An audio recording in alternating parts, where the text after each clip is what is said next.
Hey, we're going to be looking at making some simple felt recorder bags this year. So we're going to be using our yarn, scissors, needle, a threading paper, our pre-cut felt, which is 6 by 16. I have a recorder here just to make sure that it's going to fit in there once I finish doing everything, and a Sharpie. Move some of these out of my way. Now when I sew this later on, I am going to be folding it in half and stitching around the edges on here. And I'm going to put my name on this bag and stitch my name. But to do that, I'm going to help myself out, and I'm going to write it first with a Sharpie. So I'm going to write my name on here. And maybe if there's more than one of you in a class, you also add your last initial, like that, right?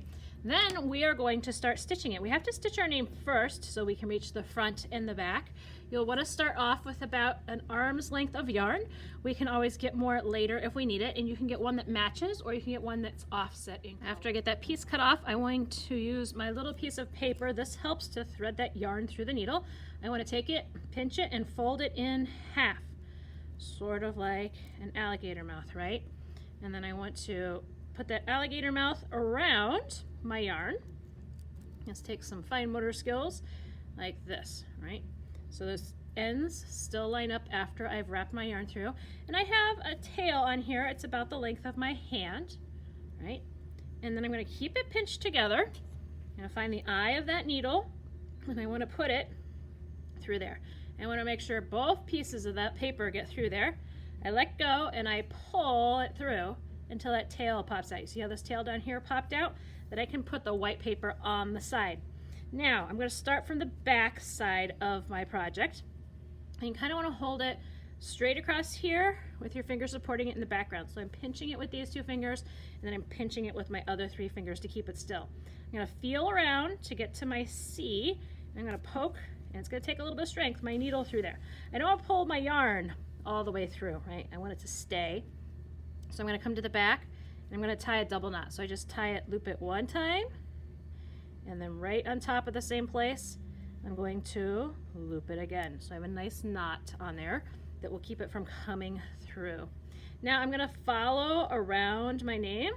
Again, it's going to take some wiggling, turning, pushing, and pulling, depending on how sharp your needles are, to get through our felt. I'm going to pull it through. And so now it's starting to stitch. Now I can't come back through that hole because it's going to undo what I did. So I'm going to have to move down a little bit further from it and then poke it back through. Right? And then I'm going to come back to that hole that I used before, because now it won't fall out. And I have the next part. I'm going to keep doing this going forward, poking a hole, coming back to the one I used before, all the way around all of my letters. And between your letters, you don't have to cut and snip and tie. You can just skip over to the next letter and work your way around it. Now, I've gotten to the end of my C. So on the back side, I don't have to cut anything. What I'm going to do is I'm just going to go over to the next closest letter, which happens to be the bottom of the H. I'm going to come up through there, and I'm just going to keep sewing. Right? So if I look over on the back side, and because this H is straight, I can go about halfway up to do that next stitch instead of doing a bunch of tiny stitches, since it's not curved, and save myself some stitching time. So after you have finished all of that, then you're going to turn it over, and you need to do a little knot on the back. So you're going to go back to the furthest one, go underneath so it makes a loop, and then you want to go in that loop to make a knot. Now that's only one, that's just a single one. You want to double that up, just like we doubled up the one that we tied by hand, right? So put it on there, make a loop, go in that loop, and pull it down tight, and then you can snip it off so you have your name. The next thing we're going to talk about is the whip stitch around the edge. Okay. Now I've finished doing all of my name. That's the back side. It's not really nice and neat. It's kind of messy, which is fine because we're only going to be seeing this side. And now I want to do that quick little whip stitch around the edges. So I'm going to fold this over and sort of line it up. All right, this is going to be the bottom of my bag, top of my bag. I'm going to have to take about an arm's width again. So this is from one side of your body to the other. So I guess that's really 2 arms width. But about as big as you can stretch. You don't want it over that because then it becomes difficult to sew. I'm going to take that alligator paper again, chomp down on here with a little bit of a tail hanging off, put those two pieces through the needle, wiggle, wiggle, pull, take the paper off. I have a nice little tail on here, right? I'm going to start at the bottom, and if I'm really cute and smart, I'm going to start just a little bit on the inside to make my knot, so my knot doesn't show this time, right? And take the end of that yarn and just do that double tie, loop and tie it once, loop, tie it twice, so it's kind of a little big knot on there. Pull it so it hides itself down inside my bag like that. And then for this part, you're actually going to whip around the edge and through 2 layers, which means you're going to have to wiggle, wiggle, push that needle a little bit stronger this time. Same thing for the pulling, because you've got a little bit thicker material to go through since it's 2 layers now. See how it winds, it wraps around the edge? Kind of like if you were gonna wrap up a candy cane. You're gonna go around the edge at a little bit of an angle each time, so it keeps moving forward. And you are going to repeat this. Be careful you don't do that. See what I just did when I pulled it through? I accidentally pulled it through my loop. Don't want to pull it through my loop because that's going to tie a knot there. I want to make sure it doesn't tie a knot. I just want it to loop over. You're going to continue this all the way around the edge, and you want to try and get these equally spaced. So you can just kind of eyeball it before you wiggle and poke through to the next one. Pull all the way through. Look at it. Eyeball it. If it starts getting a little crooked, just fix it. Move it down a little more, or up a little more, or sideways a little more in the next stitch. You don't have to go back out and redo that stitch to keep moving on. When you get down to the corner, be careful. Sometimes they don't line up quite perfect. And in that corner, we're going to use the same one twice. So here's what I mean by that. So I'm down to the corner, right? I'm going to come straight over this time and go back through that same hole. I'm going to square off this corner. So I went straight up and down for this one. I'm going to do the same thing now when I turn. Whoop, there goes our bell. I'm going to do the same thing now when I turn that corner. Right back through that same hole. And now it's squared off. So now when I do my wrap on this side, and I start working my way up the edge, I'm just going to move it.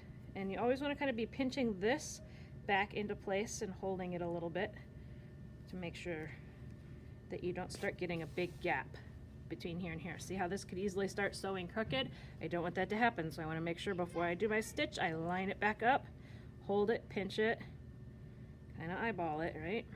And then wiggle, wiggle, poke, and pull. Make sure this stays on the correct side until I get going. There we go, like that. Eyeball it, because I want equal distance between these, right? Poke, wiggle, wiggle, pull. Make sure it stays on the right side. I'm going to work my way all the way up.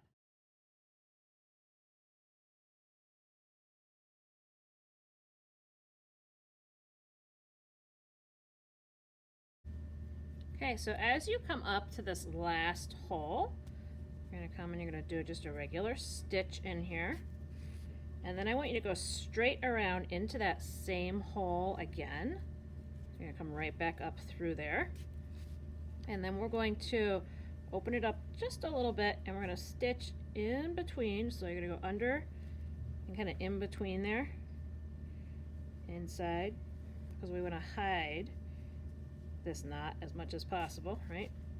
And we're going to do that loop again like we did when we started on the other one for your name at the end. You're going to tie it and then loop around there again. So you're just going to stick the needle under the yarn to create a loop. Then you're going to come up and through and tie that off, and then you can snip it, not too short because you don't want it to come untied, right?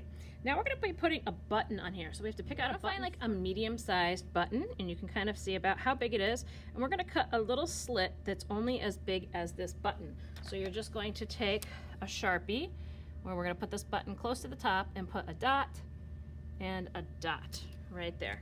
So we're going to snip a little hole in between here, and that's going to be a little tricky. You want to fold it. You're going to pinch it so it folds those two dots so they're kind of touching each other on each side, right? And this is the part you have to be careful with. You have to use the deep part of the scissors for this, and you just want to snip until you hit those dots. You don't want that to be very big because you want it to be just big enough for your button to fit through. So try your button, make sure your button can go through, and when it just pops through, that's perfect. This time, you only need about 1.5 feet of yarn. Measurement wise, you don't need a whole lot. We still need that little white paper. We're going to alligator mouth around. Pinch the two ends together, put them through the needle hole at the same time, Wiggle, wiggle, gently pull that yarn through, right? And this time we want to make sure our button's going to fasten. So you kind of eyeball it, right? You see the button goes here, which means it has to go right behind it from the inside. And we're gonna go through the button eye. See how it has two eyes? You're gonna go through the button eye, through the fabric, wiggle, wiggle, pull. But don't pull all the way through. Leave a tail on this side because we're gonna use that. And then you're gonna go on the back side, through, and if you poke through your fabric first, just a little bit with your needle, then you can put the needle through that other eye that's on your button. So you have one going in one eye, one yarn coming out the other eye. You take your needle off, and now you have two strings attached to that button in there. We're going to loop, loop, tie a knot, loop, loop, tie a knot. One more time, loop, loop, tie a knot. You can snip off your extras. I leave a little extras just in case for some reason that button wants to come off later. It's a little crazy, but that can happen. Then I can check. I'm gonna put my recorder in here, and I have the little button and my buttonhole. And ta-da! I can even pull those two little extra strings through for extra safety. And now my recorder is safely in my little recorder pouch.